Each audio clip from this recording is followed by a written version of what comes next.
En France, je suis pas le bienvenu. Vous m'avez jugé parce que j'avais fait de la télé-réalité, mais en fait, regardez le son. Les gens qui n'ont pas cette image, ils se disent bah, la musique est bonne, ils vont juger la musique et pas la personne qui le fait. Salut, c'est Ti Garcia dans le feat pour Melty. Quand tu te mets à danser, la piste ne fait qu'un avec ton déhanché, bam bam. Le genre qui peut te rendre fou un an.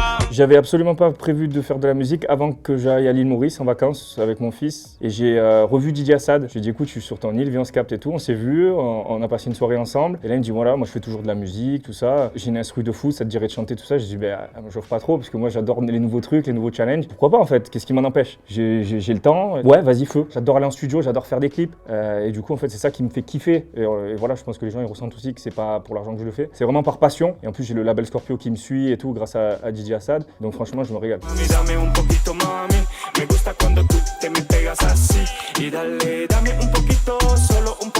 Premier feat avec Tori, c'était un collègue à moi qui m'a mis en connexion avec lui. Pareil, c'était top, pourquoi? Parce que c'est quelqu'un qui est iranien et qui est pas mal connu là-bas en Iran et pas mal écouté. Et du coup, comme c'était un son en espagnol, je me suis dit mixer de l'espagnol avec de l'iranien. J'aime bien l'idée. Bon là ça s'est fait à distance, c'était top. Il a posé un truc nickel dessus et ce son Poquito il est top, moi j'aime trop, il a encore écouté beaucoup aujourd'hui et tout. Mais par contre le problème que j'avais c'est que je me suis dit j'ai cette image de télé-réalité, voilà ça y est ça va être dur, je vais me faire juger. Il y en a beaucoup qui ont essayé, qui se sont fait critiquer, qui se font défoncer. Donc je me suis dit tu sais quoi, on va partir en espagnol et peut-être que ça va passer et ça sera peut-être écouté dans d'autres pays, on sait pas trop. C'est pour ça que je fais de l'espagnol, j'aime aussi la musique latino, le reggaeton. Mais c'était plus parce que j'avais peur de la réaction des gens si je chante en français.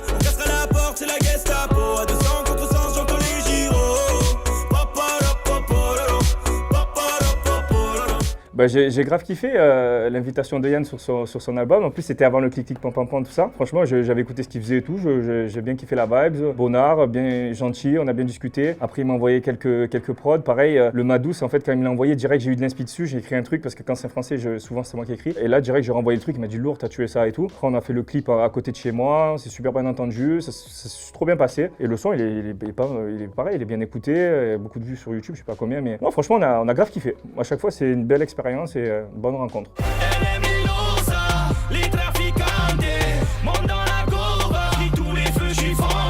Au départ, il y avait Kelams, donc il est venu à Dubaï, tout ça. J'ai dit écoute, frérot, j'ai une prod de fou, j'ai envie de faire un petit son à la marseillaise, donc rap que j'adore aussi, le rap marseillais. J'ai dit écoute, on a cette prod là, il a kiffé direct, on s'est donné rendez-vous dans une chicha, on a écrit ça tous les deux, on s'est régalé, ça s'est super bien passé. On a écrit ça en 1 heure ou 2, franchement, c'est direct, on a eu l'inspi dessus. Et ensuite, on avait besoin d'une troisième personne pour le troisième couplet. Et là, c'était très proche de Tabiti, avec qui j'avais parlé 1 ou 2 fois, je crois. J'avais dit franchement, j'aime trop ce qu'il fait, est-ce que tu penses qu'il serait chaud de poser dessus? Il nous a posé un truc de fou dessus aussi. On a tourné le clip tous les trois et franchement, c'était un super morceau, moi je l'adore ce morceau et on s'est régalé. C'est une belle histoire, c'est pas un feat qui s'est fait à distance, etc. On a fait ça bien, c'est top.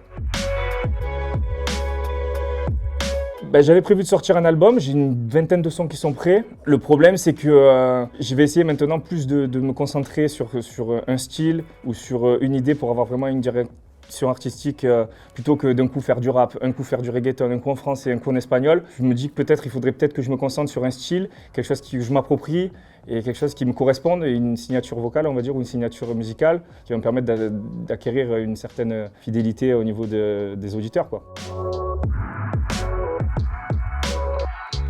L'image de télé-réalité, elle m'a toujours pénalisé. Attention, je ne vais pas cracher dans la soupe, mais ça m'a toujours embêté. Ça m'a toujours embêté, cette image de mec bête, mec pas intelligent, mec qui savent rien faire, qui n'ont pas de talent. C'est toujours un truc qu'on nous répète H24 et c'est vrai que j'en souffre encore, hein, même 10 ans après. Même si je suis bien entouré, que je fais quelque chose de bon, ils auront une mauvaise image. En France, je suis pas le bienvenu. Voilà, et j'ai envie que ça marche à l'international pour que je dise aux gens, en fait, vous m'avez jugé parce que j'avais fait de la télé-réalité, mais en fait, regardez le son, les gens qui n'ont pas cette image, ils se disent la musique est bonne, ils vont juger la musique et pas la personne qui le fait.